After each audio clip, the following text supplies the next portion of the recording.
रायगड जिल्हा परिषद व पनवेल पंचायत समिती निवडणुकांसाठी भारतीय जनता पार्टीच्या वतीने अर्ज दाखल करण्याच्या शेवटच्या दिवशी नेरे जिल्हा परिषद गटातून आत्माराम बाळू भस्मा, पाली देवदमधून प्राची अमित जाधव, पळसपेमधून हर्षदा अतुल घरत, वावेघरमधून अनन्या अविनाश गाताडे, वडघरमधून सोनाली प्रकाश जितेकर तर गव्हाण जिल्हा परिषद मतदारसंघातून निकिता निलेश खारकर यांनी आपले उमेदवारी अर्ज दाखल केले. पनवेल पंचायत समितीच्या नेरे पंचायत समिती गणातून वर्षा सचिन केवारे, आदईमधून भूपेंद्र सदाशिव पाटील, पाली देवदमधून वैशाली प्रवीण सावंत, विचुंबेमधून नीलम प्रमोद भिंगारकर, पळसपे गणातून राजेंद्र हरिश्चंद्र पाटील, कोणमधून योगिता योगेश लहाने,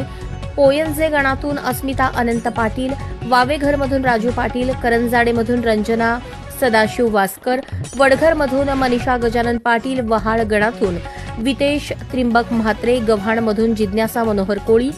केळवणेमधून शीतल अनंता माळी तर आपटा पंचायत समितीतून मयूर शेलार यांनी नामनिर्देशन पत्र दाखल केले.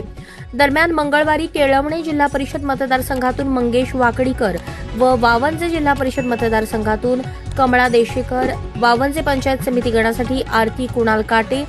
चिंधरण पंचायत समिती गणातून अंकुश खेर यांनी आपले उमेदवारी अर्ज दाखल केले होते.